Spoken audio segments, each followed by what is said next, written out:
आखिर किसकी गलती के कारण हुआ कलयुग का आरंभ? कैसे होगा इसका अंत? कितने साल और धरती पर राज करने वाला है कलयुग? कलयुग यानी आज का युग जिसमें हम जी रहे हैं। कितनी पीड़ा, कितना दुख, कितनी यातनाएं हैं इस कलयुग में, फिर भी हमें जीना तो पड़ता ही है। लेकिन क्या आपने कभी सोचा है कि कहां से आया है ये कलयुग? आखिर क्यों इस धरती पर कलयुग की जरूरत पड़ी? आज की इस वीडियो में मैं आपको बताऊंगा कि आखिर क्यों और कैसे इस कलयुग ने धरती पर जन्म लिया और कैसे इसका अंत होगा। तो जैसे आपका दोस्त आपको जब कुछ बातें बताता है तो आप उसे सुनते हैं, वैसे ही आप मुझे अपना दोस्त मान ले, ऐसा मैं कहूंगा नहीं, क्योंकि मैं आपका दोस्त ही हूं। तो आखिर तक बने रहिए इस वीडियो में मेरे साथ और मेरी बात को ध्यान से सुनिए।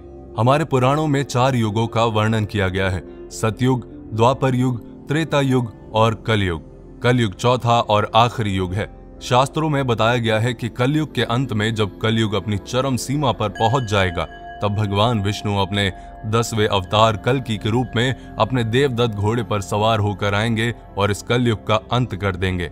आखिर कलयुग होगा कैसा? हमारे पुराणों में बताया गया है कि कलयुग में पाप, अधर्म, घृणा, झूठ, अपराध आदि काफी बढ़ जाएगा। मनुष्य केवल 20 साल तक ही जीवित रहेंगे। उनका कद भी घटकर 4 इंच तक हो जाएगा। कलयुग में कुछ ऐसे व्यक्ति होंगे जो विद्वान कहलाएंगे, लेकिन अपने फायदे के लिए दूसरों को नुकसान पहुंचाने में जरा भी नहीं हिचकिचाएंगे। कलयुग में लोग अपनी संतानों के मोह में इतना डूब जाएंगे कि संतान का विकास ही रुक जाएगा और बच्चे माता पिता के प्रेम में फंसकर ही रह जाएंगे। कलयुग में अगर किसी दूसरे की संतान साधु बने तो उसके दर्शन अवश्य करेंगे, लेकिन अगर खुद की संतान साधु बने तो निराश होकर रोएंगे और सोचेंगे कि आखिर उनकी संतान ने ऐसा क्यों किया। कलयुग में दोगले लोग होंगे जो कहेंगे कुछ और करेंगे कुछ और, अपनी सत्ता का गलत इस्तेमाल करेंगे और मासूम लोगों का शोषण करेंगे।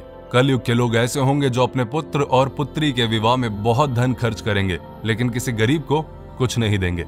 और इनमें कई बातें हम अपने जीवन में सच होते देख भी रहे हैं। ऐसे में हमारे मन में सवाल उठता है कि आखिर इस कलयुग का आरंभ हुआ कैसे? तो चलिए जानते हैं। कलयुग की शुरुआत भारत के महान गणितज्ञ आर्यभट्ट ने अपनी पुस्तक आर्यभट्टियम में इस बात का उल्लेख किया है कि जब वो 23 साल के थे तब कलयुग का 36वां वर्ष चल रहा था। आंकड़ों के अनुसार आर्यभट्ट का जन्म 476 ईस्वी में हुआ था। गणना की जाए तो कलयुग का आरंभ 3102 ईसा पूर्व में हो चुका था। कलयुग का संबंध महाभारत काल से बताया जाता है। कहा जाता है कि जब महाभारत युद्ध के बाद पांडवों ने कौरवों को हराकर सारा राजपाट जीत लिया था, तब कुछ समय के बाद पांडवों को समझ आ गया कि इन सब चीजों की जरूरत नहीं है। इसीलिए सभी पांडवों की सहमति से युधिष्ठिर ने अपना सारा राजपाट त्याग कर राजा परीक्षित को सौंप दिया और द्रौपदी के साथ सभी पांडव मोक्ष की प्राप्ति के लिए हिमालय की ओर चले गए। बस तभी से कलयुग का आरंभ शुरू हो गया। राजा परीक्षित बड़े ही कुशल और दयालु राजा थे। उनके शासनकाल में उनकी प्रजा को कभी भी कोई दुख या कष्ट नहीं हुआ। एक बार राजा परीक्षित एक नदी के पास से गुजर रहे थे। उन्होंने देखा कि नदी के किनारे एक गाय और बैल आपस में बातचीत कर रहे हैं, लेकिन कलयुग उनको दुखी कर रहा है।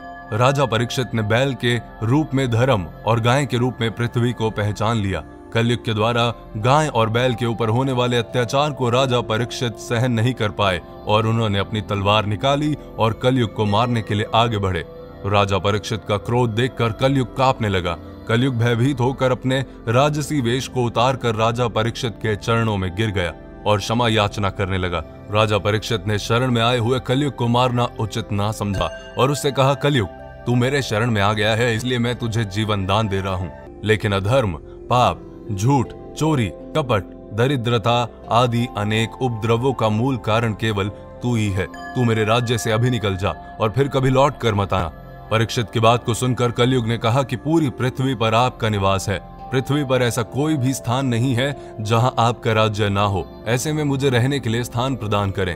तब राजा परीक्षित ने सोच विचार कर कहा, झूठ, धूत, मद्यपान, परस्त्री घमन और हिंसा, इन 4 स्थानों में असत्य, मद, काम और क्रोध का निवास होता है, तो इन 4 स्थानों पर रह सकता है।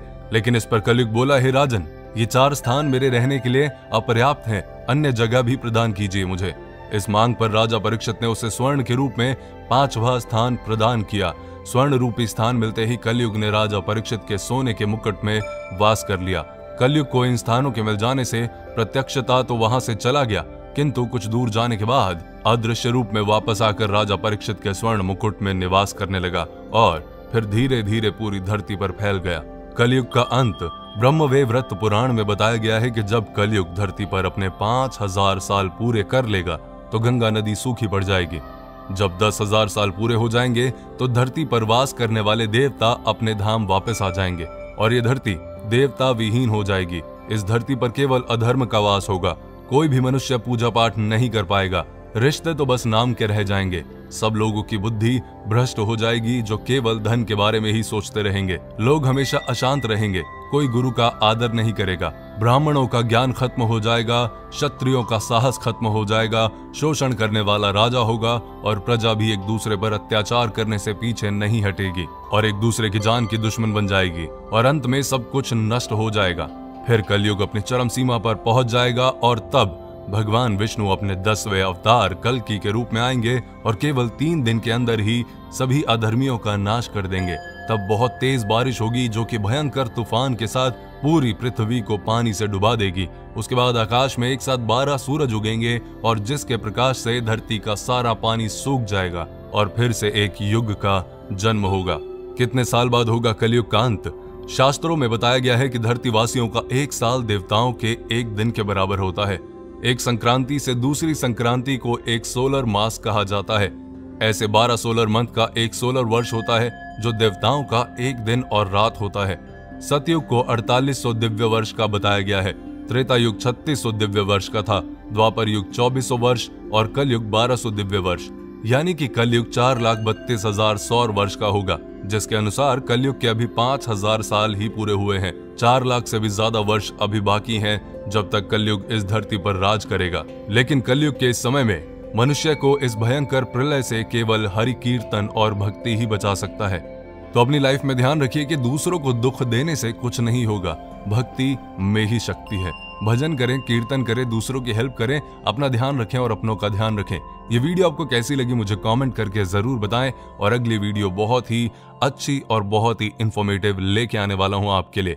पेज को फॉलो करें अगर अभी तक आपने किया नहीं। प्लीज कमेंट करके फीडबैक अपना जरूर दें।